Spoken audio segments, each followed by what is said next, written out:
Now you get in there, where you belong. Robert Eggers' The Lighthouse may seem surreal and otherworldly, but it's actually based on a true story, the Smalls Lighthouse tragedy in Wales 1801. Eggers, along with his brother Max, used this real event to fuel the story filled with isolation, madness and creeping dread. This grim foundation gives the film its unsettling, authentic edge.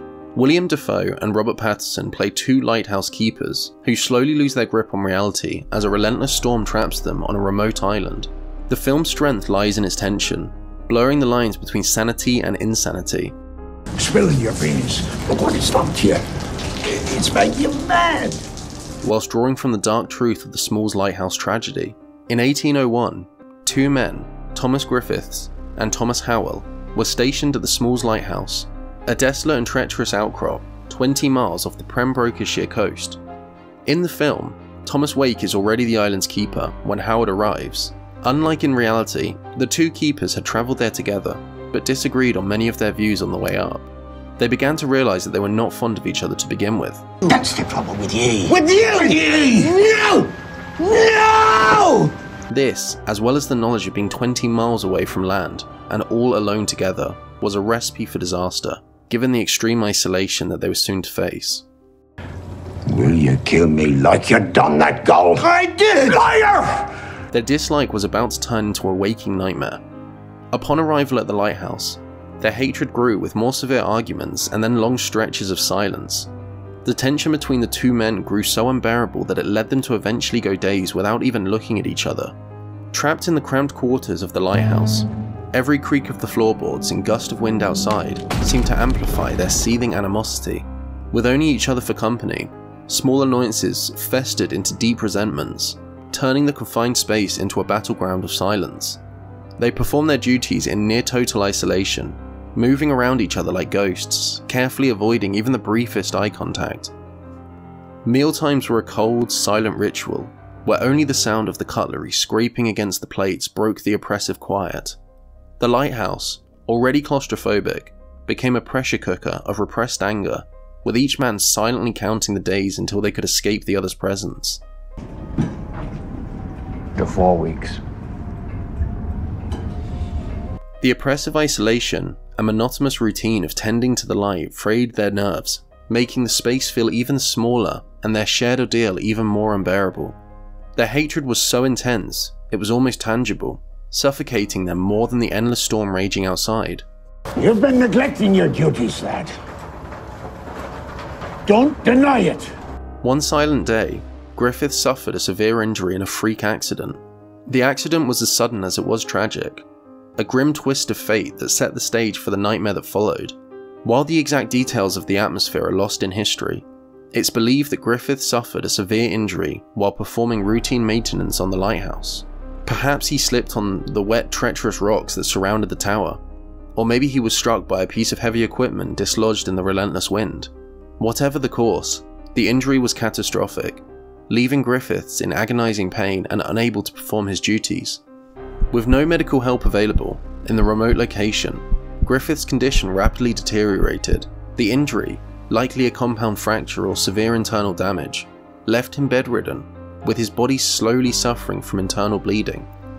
Over the course of several days, possibly weeks, Griffith's health declined. His suffering stretched out painfully in the confined space of the lighthouse. His colleague, Thomas Howell, was forced to watch Griffith's condition worsen, powerless to help, and trapped in the increasingly unbearable atmosphere of their shared isolation. Griffith's death was not a peaceful passing, but a slow, agonizing ordeal.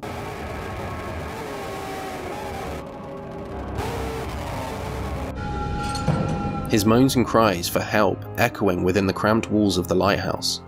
Each day brought more despair and a deeper sense of dread, as Howell realized that he was now utterly alone, with the decaying body of his hatred colleague as his only companion. The isolation and the horrific circumstances of Griffith's death only served to heighten Howell's negative state.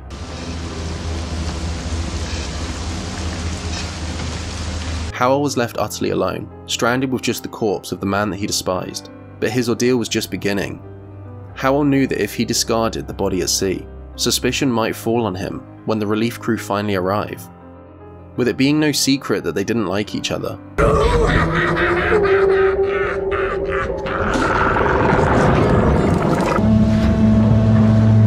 as they both publicly explained to their boss that they did not want to work with each other originally. Howell became fearful of being accused of murder. Because of this, he made the gruesome decision that he would keep the body. To prevent the stench from overwhelming the small confined space of the lighthouse, Howell built a small coffin for Griffiths and hung it outside, but the relentless winds of the harsh weather of the Smalls quickly shattered the makeshift box, leaving Griffith's corpse exposed to the elements. The body, tethered by ropes, began to swing in the wind, tapping incessantly against the lighthouse walls and windows as if it was knocking to be let back in.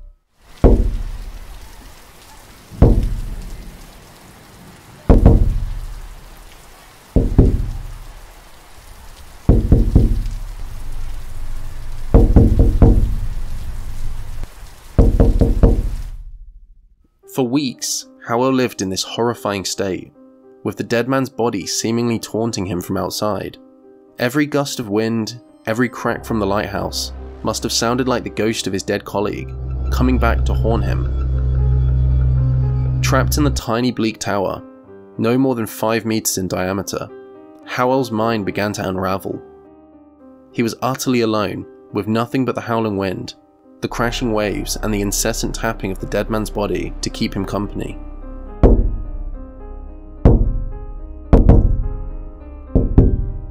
Sleep would have been nearly impossible, his waking hours filled with dread, anxiety, and the slow creep of madness.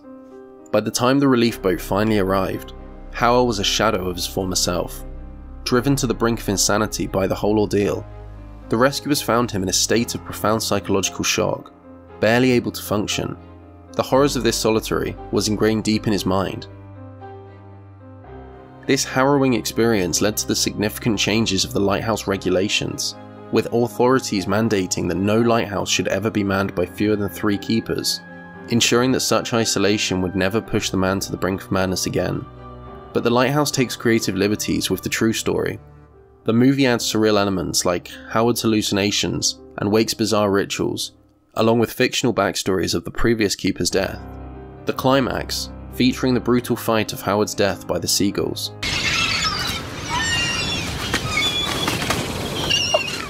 is pure fiction. In reality, Howell was eventually rescued, although deeply traumatized. The film amplifies the true story themes of madness and isolation, turning it into a more mythic horror tale. We make videos about real stories behind horror movies and many other videos, so hit the like button if you enjoyed this, and subscribe for more of all things scary. Till next time, horror lovers, peace.